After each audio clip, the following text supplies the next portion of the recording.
స్త్రీలు మరియు పురుషులారా, ఇప్పుడు మనం మీ జీవితంలో ఎప్పుడైనా విన్న, ఎప్పుడైనా అనుభవించిన అత్యంత ముఖ్యమైన మరియు అత్యంత ఆసక్తికరమైన విషయాన్ని చర్చించబోతున్నాం. మనతో పాటు ఉన్న ఈ వ్యక్తి తన జీవితంలో అనేకసార్లు స్వర్గాన్ని సందర్శించారు.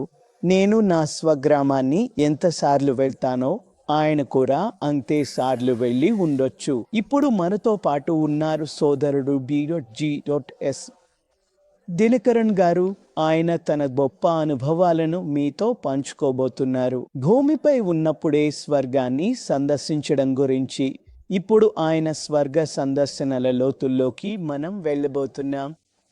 కానీ దానికి ముందు మామయ్య, ఇది అన్నీ ఎక్కడ మొదలయ్యాయో మాకు చెప్పగలరా? మీ జీవితం ఎక్కడ మొదలైంది? మీ స్వర్గ సందర్శనల గురించి చెప్పే ముందు మీ జీవిత నేపథ్యాన్ని కూడా మాకు చెప్పగలరా? కరెక్ట్ కదా? నేను జూలై 1935 జన్మించాను. దక్షిణ భారతదేశంలోని ఒక దూర గ్రామంలో. నా నాన్నగారు, అమ్మగారు వారు అంతగా ఆధ్యాత్మికులు కాదు, కానీ ప్రభువు గురించి అన్నీ తెలుసు. నేను నా తల్లి గర్భంలో ఉన్నప్పుడు ఒకరోజు ఆమె ఒంటరిగా ఉన్న చర్చ్లో బలిపీఠం ముందు మోకాళ్లపై కూర్చుంది. అక్కడ ఎవ్వరూ లేరు. ఆమె ప్రభువుతో ఇలా చెప్పింది: ప్రభువా, నేను చాలా చిన్నవాడిని. నా ప్రసవం గురించి నాకు చాలా భయం వేస్తోంది. నా ప్రార్థనను వినిపించి నాకు ఒక అబ్బాయి పుట్టించితే అతనికి లెమ్యూయల్ అని పేరు పెడతాను. అతనిని మీ ప్రవక్తగా మళ్ళీ మీకు అర్పిస్తాను. మీరు అతనిని మీ ప్రవక్తగా ఉపయోగించవచ్చు. ఆ తర్వాత నా తల్లికి హృదయంలో గొప్ప శాంతి కలిగిందని ఆమె నాకు చెప్పింది. అయితే నేను 20 ఏళ్ల వయసులో కాలేజీకి వెళ్ళిన తర్వాత దేవుని నుండి, నా తల్లి నన్ను పెట్టిన నియమ శాసనాల నుండి దూరమయ్యాను. హై స్కూల్లో నేను మెరుగైన విద్యార్థినైనా నా చదువుల్లో విఫలమయ్యాను. అప్పు స్నేహితులు నాకు వచ్చిన స్వేచ్ఛ వల్ల అకస్మాత్తుగా దేవుని నుండి, నా చదువుల నుండి దూరమయ్యాను. అందువల్ల నేను ఘోరంగా విఫలమయ్యాను. 2 సార్లు ప్రయత్నించాను. 2 సార్లు నా సమాధాన పత్రంలో రాయడానికి ఏమీ లేకపోవడం వల్ల నేను విఫలమయ్యాను. అప్పుడు నేను ఉద్యోగం కోసం ప్రయత్నిస్తానని అనుకున్నాను, కానీ నాకు ఉద్యోగం రాలేదు. దాంతో నాకు చాలా బాధగా అనిపించింది. మరియు నేను ఏకైక కుమారుడిని. నా నాన్నగారు ఒక ఉపాధ్యాయుడు. ఆయన ఉదయం 6 గంటల నుంచి రాత్రి 11 గంటల వరకు జీవనోపాధి కోసం ఎంత కష్టపడతారో చూస్తే నాకు నిజంగా చాలా బాధగా అనిపించేది. అప్పుడు నా అమ్మ కూడా చాలా చాలా అనారోగ్యంగా మారిపోయింది. ఎలాంటి చికిత్స కూడా దొరకలేదు. అందుకే ఒకరోజు నేను నా జీవితాన్ని ముగించాలనుకున్నాను. మన ఇంటి దగ్గరగా వెళ్ళే ఎక్స్ప్రెస్ రైలు ముందు దూకాలని అనుకున్నాను. అందుకే ఆ మార్గంలో దేవుడు నా అమూల్యమైన మామగారిని కలిసేలా చేశాడు. అతను నా అమ్మ సోదరి భర్త. అతని ప్రేమ, మమకారానికి నేను ఆకర్షితుడిని. అతను ప్రేమగా ఉండేవాడు. ప్రతిసారి అతను నన్ను కలిసినప్పుడు చివరికి క్రీస్తు గురించి మాట్లాడటంతో సంభాషణను ముగించేవాడు. ఆ రోజు ఆయన నాకు 1 గంట పాటు క్రీస్తు సిలువ వేయబడిన విషయాన్ని గురించి మాట్లాడాడు. అది నా మనసును కరిగించింది. అప్పుడు నేను ఆయనను అడిగాను, మామయ్య, మీరు అనుకుంటారా క్రీస్తు నాకు సహాయం చేస్తాడా? అతను అవును అన్నాడు. అందుకే ఆయన నాతో, వెళ్ళి నీ గదిలో మోకాళ్లపై కూర్చొని దేవునిని అడుగు, ఆయన నీ గురించి ఏమనుకుంటున్నాడో అప్పుడు ఆయన నీ మనసును నీకు చూపిస్తాడు అని చెప్పాడు. అందుకే నేను వెళ్ళి మోకాళ్ళపై కూర్చొని, ప్రభువా, దయచేసి నా మనసును నాకు చూపించు అని ప్రార్థించాను. అప్పుడు పరిశుద్ధాత్మ వచ్చాడు. 4 గంటల పాటు నేను పరిశుద్ధాత్మ యొక్క బలమైన నమ్మకంలో ఉన్నాను. సమయం ఎలా గడిచిపోయిందో నాకు తెలియలేదు. నా మామయ్య చెప్పిన మాటలు నా మనసులోకి వచ్చాయి. యేసు క్రీస్తు రక్తం మన పాపాలన్నింటినీ శుద్ధి చేస్తుంది. ఇది 1 యోహాను 1:7లో ఉంది. అందుకే నేను ప్రభువును పిలిచాను, దయచేసి తండ్రి నన్ను క్షమించు. మన ప్రభువు యేసు రక్తంతో నన్ను శుద్ధి చేయు.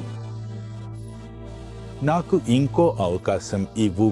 అప్పుడు నా హృదయంలో గొప్ప శుద్ధి, పవిత్రత, పరిశుద్ధత అనుభూతి వచ్చింది. నా లోపల నేను ఎంత పవిత్రంగా ఉన్నానో, నా జీవితంలో ఎప్పుడూ తప్పు చేయనట్టుగా అనిపించింది. అప్పుడు గొప్ప శాంతి వచ్చింది. నా జీవితం మొత్తం మారిపోయింది. అంతేకాక నేను నా పాఠాలు చదవడం ప్రారంభించాను. పరీక్షకు సిద్ధం అవుతున్నాను. ప్రతి రాత్రి ప్రభువు వచ్చేవారు. ఆయన నా పక్కన కూర్చుని నన్ను బోధిస్తున్నారని నేను సులభంగా అనుభూతి చెందేవాడిని. రాత్రి 11 గంటల వరకు ఆయన నన్ను బోధించేవారు. ప్రతిరోజు 50 పేజీలు చదివించేవారు. వేర్వేరు విషయాల్లో, వేర్వేరు సబ్జెక్టుల్లో. ఈరోజు ఆయన డైనమిక్స్ నేర్పుతానంటారు, మరొక రోజు నీకు ఆల్జీబ్రా నేర్పుతాను అంటారు. అది అద్భుతంగా ఉండేది. అలా సాగింది. నేను చదివాను, పరీక్ష రాశాను, ఉత్తీర్ణుడయ్యాను. మీరు ఉత్తీర్ణుడైనప్పుడు మీకు నిజంగా ఎలా అనిపించింది? ఓహ్, నాకు ఎంతగానో ఉత్సాహంగా అనిపించింది. మీకో ఆసక్తికరమైన విషయం చెప్పాలనుకుంటున్నాను. నాకు జాన్ అనే మంచి స్నేహితుడు ఉండేవాడు. అతను ప్రతిరోజు నన్ను ప్రభువును ఆశ్రయించమని, ప్రార్థించమని, నమ్మకంతో ఉండమని ప్రోత్సహించేవాడు. తరువాతి రోజు ఫలితాలు ప్రకటించబోతున్నారు. దానికి ముందు రాత్రి నాకు చాలా భయం వేసింది. నేను మోకాళ్లపై కూర్చుని హృదయపూర్వకంగా ప్రార్థించాను, ప్రభువా, నాకు ఉత్తీర్ణత కలిగించు అని. అప్పుడు నాకు ఒక స్వరం వినిపించింది. ఆ స్వరం, ఏ క్లాస్లో ఉత్తీర్ణత కావాలనుకుంటున్నావు అని అడిగింది. అప్పుడు నేను, ప్రభువా, నేను ఫస్ట్ క్లాస్కు అర్హుడిని కాదు, ఎందుకంటే ఈ సంవత్సరాలుగా నా చదువుపై దృష్టి పెట్టలేదు అని చెప్పాను. ఫస్ట్ క్లాస్ ఉత్తీర్ణత కోసం అడగలేను, 3వ క్లాస్ ఉత్తీర్ణత కూడా వద్దు, ఎందుకంటే అప్పుడు నాకు ఉద్యోగం రాదు. నాకు హై సెకండ్ క్లాస్ ఇవ్వు, అలా అయితే నేను సంతోషంగా ఉంటాను. ఆయన ఇచ్చాను అని అన్నారు. అది అద్భుతంగా అనిపించింది. ఒక గొప్ప శాంతి వచ్చింది. నేను నిద్రపోయాను. ఉదయాన్నే లేచి పేపర్ కొనడానికి అన్నింటికి వెళ్ళాలని అనుకున్నాను, కానీ ఆ విషయం మొత్తం మర్చిపోయాను. ఉదయం జార్జ్ వచ్చాడు. దినకరన్, పేపర్ చూసావా అని అడిగాడు. నేను లేదు అన్నాను. అప్పుడు అతను, నీవు సెకండ్ క్లాస్లో ఉత్తీర్ణుడవయ్యావు అన్నాడు. నాకు ఎంతగానో ఆనందంగా అనిపించింది. మార్కులు వచ్చినప్పుడు నేను హై సెకండ్ క్లాస్లో ఉత్తీర్ణుడనని తెలిసింది. అందుకే నేను ముందుకు సాగాను. తర్వాత పోటీ పరీక్ష రాసి భారతదేశంలోనే అతిపెద్ద బ్యాంక్ అయిన స్టేట్ బ్యాంక్ ఆఫ్ ఇండియాలో నాకు ఉద్యోగం వచ్చింది. తర్వాత నా గ్రేడ్ గురించి చెప్పిన వారు, నువ్వు అద్భుతంగా చేశావు అన్నారు.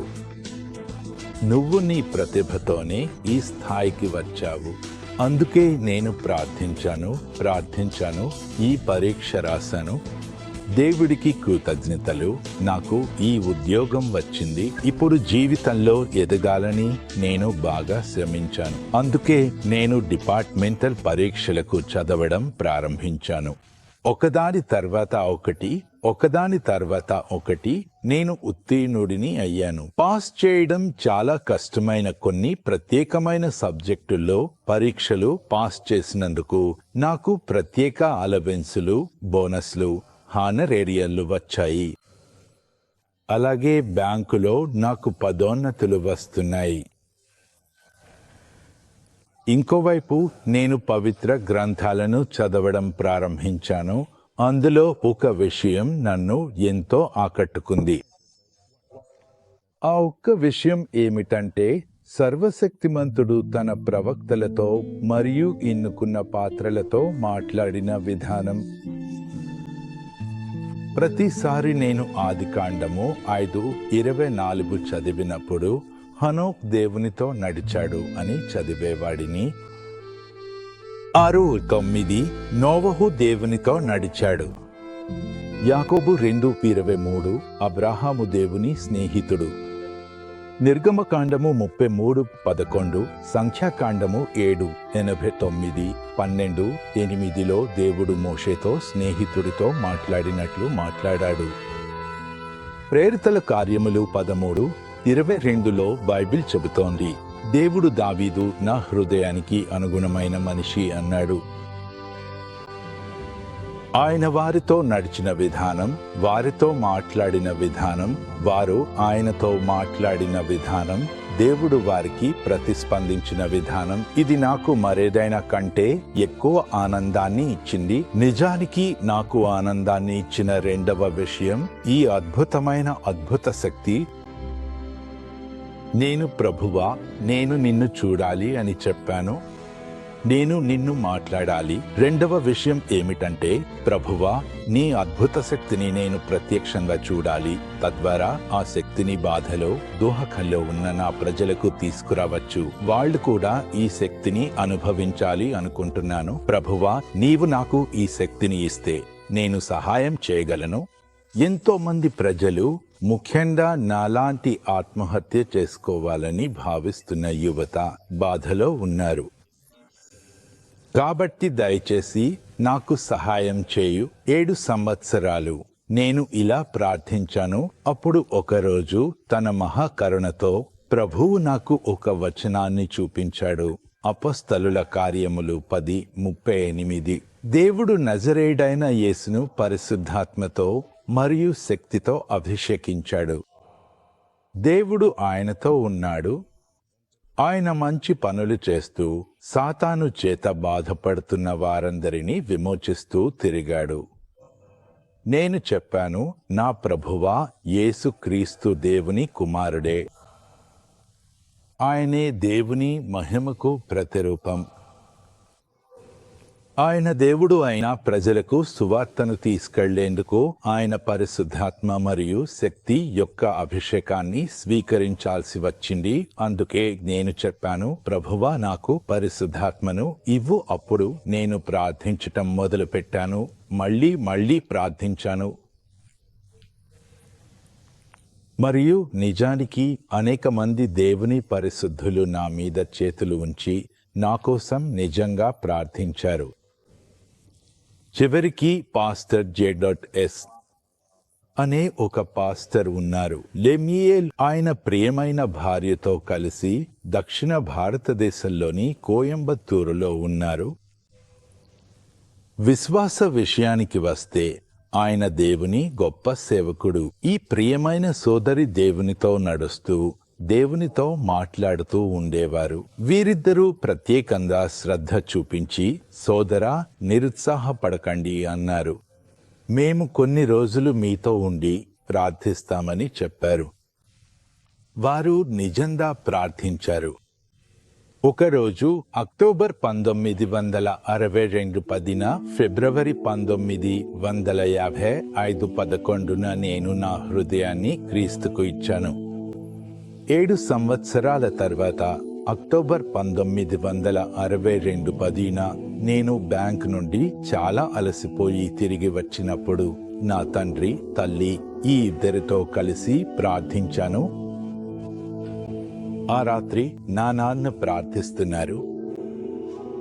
అప్పట్లోనే ఆ గది అంతా దేవుని మహాసన్నిధితో నిండిపోయింది. అప్పుడు నాకు చాలా మధురంగా నా ఆత్మలోకి చల్లటి నీరు వచ్చి నన్ను నింపుతూ నా శరీరాన్ని పూర్తిగా ఉల్లాసపరిచినట్టు అనిపించింది. బ్రేక్ టైం 05 ఏస్. ప్రార్థనకు ముందు నా నాన్న ప్రార్థిస్తున్నప్పుడే నేను ఆయనకు మెల్లగా చెప్పాను, పాస్టర్ జెడ్.ఎస్. లెమియేల్ గారు, నాకు చాలా అలసటగా ఉంది, నేను ప్రార్థించలేకపోతున్నాను. ఆయన ఇలా ఎడమ చేతిని నా మీద పెట్టి, ప్రభువా వీరిని బలపరచు అని ప్రార్థించారు. అంతే.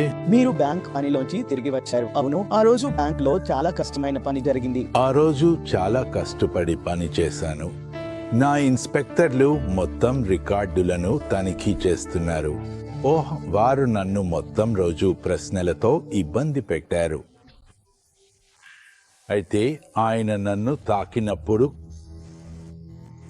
దేవుడు ఆ క్షణాన్ని తన మహిమైన పరిశుద్ధాత్మను పంపడానికి ఎంచుకున్నాడు. అప్పుడు నాకు గులాబీ పువ్వులా తాజా అనిపించింది. ఈ అనుభవంతో నేను ఉల్లాసంగా ఉన్నాను. ప్రభువా, ఈ ఉల్లాసమైన భావన ఎక్కడి నుంచి వస్తోంది అని నేను అడిగాను. ఈ తాజాదనం ఎక్కడి నుంచి వస్తోంది? అప్పుడు దేవుడు నా ఆధ్యాత్మిక కళ్ళను తెరిచాడు. నేను ఆ గదంతా ఆకాశపు వెలుగుతో, పైకప్పు ద్వారా వస్తున్న దివ్య కాంతితో నిండిపోయినట్లు చూశాను. ఆ వెలుగులోకి నేను చూసినప్పుడు అద్భుతమైన వ్యక్తి, మహిమైన వ్యక్తి అక్కడ నిలబడి నన్ను చూస్తున్నాడు. నేను మంత్రముగ్ధుడినయ్యాను. అప్పుడు ఆయన, నేను యేసుక్రీస్తును, ఎందుకంటే నువ్వు నన్ను శ్రద్ధగా వెతికావు అని చెప్పారు. నేను స్వయంగా వచ్చి ఆయనను ఆశీర్వదించడానికి వచ్చాను. అప్పుడు అపరిమితమైన ఆనందం వచ్చి నా ఆత్మను నింపింది. నేను ఆయనను చూసి నవ్వుతూ మరింతగా నవ్వడం ప్రారంభించాను. ఆయన అక్కడే నిలబడి నన్ను చూస్తూ చిరునవ్వుతో ఉన్నారు. ఆయన ఎంతగా నవ్వుతే నేను అంతగా గట్టిగా నవ్వుతూనే ఉన్నాను. 3 గంటల పాటు ఇదే జరుగుతూనే ఉంది. ఆ తర్వాత ఆయన నాకు చెప్పడం ప్రారంభించారు. ఈ 7 ఏళ్లుగా నేను ఎలా ప్రార్థించానో తేదీకి, రోజుకి, సమయానికి, ప్రదేశానికి అనుగుణంగా నా ప్రార్థనలోని విషయాన్ని కూడా వివరంగా చెప్పారు. ఉదాహరణకు, ఫలానా రోజున నువ్వు సైకిల్పై నీ తల్లి కోసం కూరగాయలు కొనడానికి వెళ్తున్నావు. ఆ మార్గంలో ఉదయం 10:30కి ఇలా ప్రార్థిస్తున్నావు. 7 సంవత్సరాల ప్రార్థనను ఆయన మొత్తం తిరిగి గుర్తు చేశారు. ఆయన ఇలా చెబుతూనే ఉన్నారు. మరియు ఆయన చెప్పారు, నిన్న రాత్రి 12 గంటలకు నీవు ఇలా అన్నావు, ప్రభువా, నీ పరిశుద్ధాత్మ కోసం నేను ఎంతగా ప్రార్థించానో చూడు. లేదా నన్ను నీ పరిశుద్ధాత్మతో నింపు, లేదా నన్ను తీసుకెళ్ళు. ఈ మామూలు క్రైస్తవ జీవితం నాకు విసుగు తెప్పిస్తోంది. అచ్చంగా అదే విధంగా, సరిగ్గా అదే పద్ధతిలో నువ్వు నిజంగా అలా ప్రార్థన చేశావా? అవును, ఆ సమయంలో నువ్వు పూర్తికాలిక ప్రవచకుడివి కాదు కదా. నువ్వు అప్పుడప్పుడు ప్రవచించే వ్యక్తివి మాత్రమే, పూర్తి స్థాయి ప్రవక్తగా పనిచేయడం లేదు కదా. కాదు, నేను అప్పటికి బ్యాంక్ ఆఫీసర్ మాత్రమే. కానీ ఆయన చూపించారు. అవును, ఆ సమయంలో నేను పలు సమావేశాల్లో సాక్ష్యం చెప్పేవాడిని మాత్రమే. ప్రత్యేకంగా నాకు వీధి ప్రవచనంపై చాలా ఆసక్తి ఉండేది. 4 రహదారులు కలిసే ఒక ప్రదేశంలో నేను నిలబడతాను. ఆ మూలలోనే నేను నిలబడతాను. పూర్తి రోజంతా నేను ప్రార్థనలోనే ఉంటాను. తర్వాత నేను లేచి నిలబడతాను. నా మామ వచ్చి మనం ఒక పాట లేదా 2 పాటలు పాడతాం. తర్వాత నా మామ మెగాఫోన్లో అద్భుతమైన బైబిల్ వచనాలు చెబుతారు. ఆ తర్వాత నేను ప్రవచిస్తాను. 15 నిమిషాలు లేదా 20 నిమిషాలు. అంతా జనసమూహం ఆగిపోతుంది. పూర్తి ట్రాఫిక్ పూర్తిగా నిలిచిపోతుంది. ఆ 20 నిమిషాలు వినడంలో ప్రజలు అంతటా మంత్రముగ్ధులైపోతారు. కాబట్టి అన్ని బస్సులు ఆగిపోతాయి, అన్ని కార్లు ఆగిపోతాయి, సైకిళ్లపై వెళ్తున్న వారు కూడా ఆగిపోతారు, ఆటో రిక్షాలు కూడా ఆగిపోతాయి. నా చుట్టూ పెద్ద గుంపు కూడగొడుతుంది. ఆ శక్తి, ఆ దేవుని వాక్యపు మహాశక్తి, ఆ దేవుని సన్నిధి వారి ఆత్మలను పట్టేసి ఉంచుతుంది. అప్పుడు పోలీస్ పరుగెత్తుకుంటూ వచ్చి, సార్ దయచేసి ఇంకొంచెం మంచి చోటికి వెళ్ళండి అంటాడు. ట్రాఫిక్ జామ్ అవుతోంది. అప్పుడు నేను వెళ్ళిపోతుండేవాడిని. అలా నేనే సేవ చేస్తున్నాను. ఆయనయే ప్రభుయేసు. చివరికి ఆయన మరింత దగ్గరికి వచ్చి, కుమారుడా అని అన్నారు.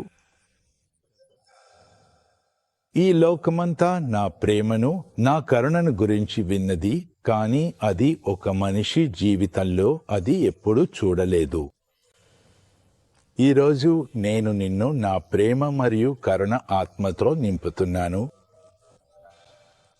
ప్రతిసారి నీవు ఈ ప్రేమతో, ఈ కరుణతో కదిలిపోతే, నా ప్రజల కోసం నీవు ఏది అడిగినా అది నీకు మంజూరు చేయబడుతుంది. ఓహ్, నేను ఎంతో ఉల్లాసంగా అనిపించింది. తర్వాత ఆయన మరింత దగ్గరికి వచ్చారు. నా హృదయంలో ఒక తలుపు తెరిచినట్లుగా అనిపించింది. ఆయన లోపలికి వచ్చారు. ఆధ్యాత్మికంగా ఆయన అక్కడ స్థిరపడుతున్నట్లు నేను చూడగలిగాను. ఇది ముగిసిన తర్వాత మేము రాత్రి 9:30కి ప్రార్థన ప్రారంభించాము. అప్పటికే తెల్లవారుజామున 1:15 అయ్యింది. ఇప్పుడు దర్శనం చూస్తున్నప్పుడు ఏమి చేస్తున్నారు? వారు అక్కడ కూర్చునే ఉన్నారు. పవిత్రాత్మ యొక్క మహత్తర శక్తికి మంత్రముగ్ధులయ్యారు. నేను దేవునితో మాట్లాడుతున్నానని, లేదా దేవుడు నాతో మాట్లాడుతున్నాడని వారికి తెలుసు. కానీ వారు ఆ స్థలం నుండి కదలలేకపోయారు. అప్పుడు నాన్న అడిగారు, నీకేమైంది అని. నేను మాట్లాడలేకపోయాను. నీ నాన్న నిన్ను అడుగుతున్నాడని వినగలిగావా? అవును. 1:15 తర్వాత నేను మళ్ళీ సాధారణ స్థితికి వచ్చాను. అప్పుడు నేను ఆయనను నాకొక నోట్బుక్ ఇవ్వమని అడిగాను. అందులో నేను రాశాను, నేను యేసును చూశాను. ఇప్పటికీ ఆయన సన్నిధిని నేను అనుభవిస్తున్నాను. అందుకే నేను పడుకోవడానికి వెళ్ళాను. ఆ రోజు నుండి నా జీవితంలో 2 అద్భుతమైన మార్పులు వచ్చాయి. మొదటిది, నేను ఎప్పుడైనా ప్రార్థించినా, ఎక్కడైనా ప్రార్థించినా వెంటనే క్రీస్తు సన్నిధి వస్తుంది. అయితే ఆయనను ముఖాముఖిగా చూస్తాను. ఆయనతో ప్రార్థించగలను, మాట్లాడగలను. అందుకే కొన్నిసార్లు నా ప్రార్థన సమయం 6 గంటలు, 8 గంటలు ఇలా పొడవుగా సాగేది. ఒకేసారి అంతా? ఒకేసారి. విరామం, భోజనం, అల్పాహారంకి ఏమీ లేవు. ఒకసారి మోకాళ్లపై కూర్చుంటే అంతే. ఎందుకంటే ఆయనను చూస్తే, ఓహ్, నీవు పూర్తిగా మరిచిపోతావు. నీవు పూర్తిగా మరిచిపోతావు. రెండవది, నీ హృదయంలో కలిగే గొప్ప దయ మరియు ప్రేమ. అది కేవలం అనుకంప కాదు, అది మానవ అనుకంప కాదు. దయ మరియు అనుకంప వేర్వేరు. పవిత్ర గ్రంథాలను చదివితే మత్తయి 9:36లో బైబిల్ చెబుతోంది, ప్రజలు అలసిపోయి ఉన్నప్పుడు యేసు వారికి దయతో నిండిపోయాడు. మరియు 14వ అధ్యాయంలో ఆయన జనసమూహాన్ని చూసినప్పుడు ఆయన దయతో నిండిపోయి స్వస్థత కోరిన ప్రతి ఒక్కరిని స్వస్థపరిచాడు. తర్వాత 15:32లో ఆయన పాదాల వద్ద 3 రోజులు ఎదురు చూస్తున్న ప్రజలను చూసినప్పుడు ఆయన దయతో నిండిపోయాడు.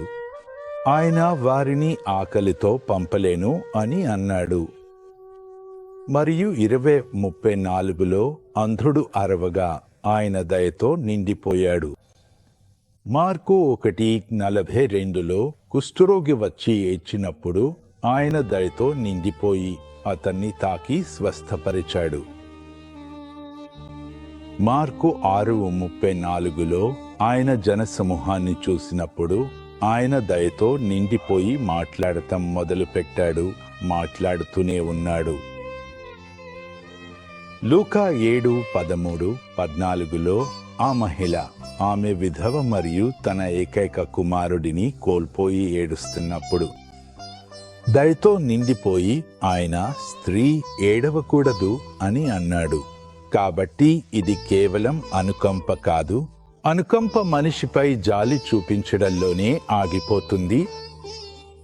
కానీ దయ అనేది బాధలో ఉన్న మనిషికి ఏదైనా చేయాలనే తపన. అందుకే అది మీ హృదయంలోకి వచ్చి మండుతుంది. అందుకే 2 కొరింథీయులకు 5:14లో గొప్ప అపోస్తలుడు పౌలు ఇలా అంటాడు, యేసుక్రీస్తు ప్రేమ నన్ను నియంత్రిస్తుంది, అదే దయ. కాబట్టి మీరు అపోస్తలుల కార్యములు 20వ అధ్యాయం 8-12 వరకు చదివితే, యువకుడు ఇతికుసు 3వ అంతస్తు నుండి పడిపోయినప్పుడు అందరూ జాలి చూపించారు. కానీ ఆయన దిగిపోయి దయతో అతనిపై పడ్డారు. అతని ప్రాణం తిరిగి వచ్చిందని చెప్పే వరకు ఆయన ఏడుపు ఆపలేదు. అతను బతికిపోయాడు. అదే దయ. కాబట్టి మీరు చెప్పేది ఏమిటంటే, అనుకంప అనేది ఎవరికైనా కేవలం బాధపడటం మాత్రమేనా, కానీ ఏమీ చేయలేకపోవడమా?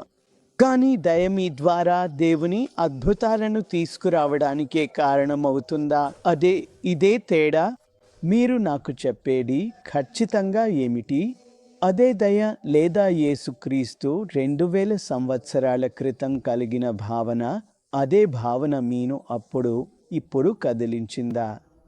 ఖచ్చితంగా. అది ఏమంటాను, ఆయనలో ఉన్న లక్షణం మనలో లేదు. నేను ఇది ఎందుకు చెప్పుతున్నానంటే, ప్రభువైన యేసుక్రీస్తు ఈ లోకంలో ఉన్నప్పుడు మీరు మత్తయి 12:15, మార్కు 6:56, మత్తయి 14:36 చదివితే ఆయనను తాకిన ప్రతి ఒక్కరూ స్వస్థత పొందారు. ఆయన చేతులు వేసిన ప్రతి ఒక్కరూ స్వస్థత పొందారు. అలా అక్కడ ఎలాంటి లోపం లేదు. కానీ నా సేవలో నేను అలా చెప్పలేను. ప్రపంచవ్యాప్తంగా లక్షలాది మంది స్వస్థత పొందినందుకు దేవునికి కృతజ్ఞతలు తెలుపుతున్నాను. 1000 లక్షల మంది అద్భుతాలను పొందారు. ఉద్యోగం రావడం, సంతానం కలగడం, పెళ్లి కావడం, వ్యాపారం ఆశీర్వదించబడం, అప్పుల నుండి బయటపడటం వంటి అద్భుతాలు. అలాగే గొప్ప అద్భుతాలు కూడా. ప్రతి అద్భుతానికి దేవునికి కృతజ్ఞతలు తెలుపుతున్నాను. కానీ అందరికీ అద్భుతాలు కలగడం లేదు. అందరూ స్వస్థత పొందడం లేదు. నా సేవలో ఒక లోపం ఉంది. అందుకే మన ప్రభువు కలిగిన దయ, ఆయన నాకు ఇచ్చిన దయ గురించి నేను చెబుతున్నాను. బహుశా అవి పరిమాణంలోనూ నాణ్యతలోనూ ఒకేలా ఉండకపోవచ్చు. ఆయన నాకు కొంత దయను ఇచ్చాడు. ఆయన దగ్గర ఉన్న సంపూర్ణ దయను కాదు. యోహాను 3:27లో చెప్పబడింది, మనిషికి పరలోకము నుండి ఇవ్వబడినదే కాకపోతే అతడు ఏదీ పొందలేడు. కాబట్టి దీని ద్వారా ప్రభువు నా జీవితాన్ని పూర్తిగా మార్చేశాడు. మరియు ఆశ్చర్యంగా నేను రోటరీ క్లబ్ వంటి లౌకిక క్లబ్బుల నుండి ఆహ్వానాలు అందుకోవడం ప్రారంభించాను. Lions club. నేను బ్యాంకులో పనిచేస్తున్నందున ఈ వ్యక్తులు బ్యాంకుకు వచ్చినప్పుడు మీరు ఇతరుల కంటే చాలా భిన్నంగా ఉన్నారని వారు చెప్పేవారు. మీ లావాదేవీ పూర్తయ్యాక, సర్, మీలో ఏదో కొత్తదనం ఉంది అని వారు చెప్పేవారు. వారు ఇలా చెప్పేవారు. అప్పుడు నేను వారికి నా జీవిత కథను చెప్పేవాడిని. వారు ఆశ్చర్యపోయేవారు. మీ కథను మొత్తం ప్రపంచం వినాలి అని చెప్పేవారు. అందుకే వారు సమావేశాలు ఏర్పాటు చేసేవారు. ఎక్కువగా మేధావులు, ఉన్నత స్థాయి అధికారులు, వ్యాపారవేత్తలు సాధారణంగా మీరు కలవలేనివారు. అవును, వారు వచ్చి గంటల తరబడి అక్కడ కూర్చుంటారు. కొన్నిసార్లు వారు 1 గంట, గంటన్నర, 2 గంటలు మాట్లాడేవారు. వారు ముందుకు కొనసాగండి, దయచేసి ఆపకండి అని చెప్పేవారు. అలా నా మినిస్ట్రీ మొదలైంది. మేధావుల గంటలు మాట్లాడుతున్నవాడు 2వ తరగతిలో పాస్ కావాలని అడిగినవాడేనా? ఆమెన్. అంకుల్, నాకు ఒక ప్రశ్న అడగాలనుంది. మీరు క్రీస్తును విన్నప్పుడు, 3 గంటల పాటు కలిసినప్పుడు మోషే అనుభవించిన ఉల్లాసాన్ని నేను ఊహించగలను. దేవుడు అతనితో మాట్లాడినప్పుడు, దేవుని స్వరాన్ని విన్నప్పుడు దేవుని స్వరం. ఇప్పుడు మీరు విన్న ఆ స్వరం ఎలా ఉండింది? ఎందుకంటే ఇది దేవుడు సర్వశక్తిమంతుడు ఒక మనిషితో మాట్లాడుతున్నాడు. మీరు మానవ స్వరాలు విన్నారు. ఇప్పుడు ఒక అద్భుతమైన దేవుడు మీతో మాట్లాడుతున్నాడు. ఆయన మాట్లాడిన ధ్వని, అధికారంలో ఏదైనా తేడా ఉందా? దేవుని స్వరాన్ని మీరు ఎలా వివరించగలరు? ఇప్పుడు సర్వశక్తిమంతుడైన దేవుడు త్రియేక దేవుడిగా పలవబడతాడు. మీరు దేవతత్వాన్ని చూస్తే దేవుడు సర్వశక్తిమంతుడు. దేవుని కుమారుడు పవిత్రాత్మను ఆదరణకర్తగా పిలుస్తారు.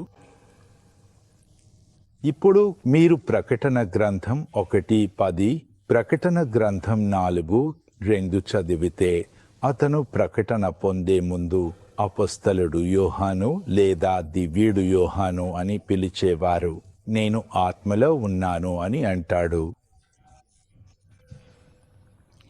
కాబట్టి పవిత్రాత్మ మీపై వచ్చేటప్పుడు, పవిత్రాత్మ మిమ్మల్ని నింపినప్పుడు మీరు ఇక సహజ స్థితిలో ఉండరు. ఇదే విషయాన్ని 1 కొరింథీలకు 2:11, 1 కొరింథీలకు 2:14లో వివరించారు. దేవుని విషయాలను దేవుని ఆత్మ మాత్రమే వివరించగలదు.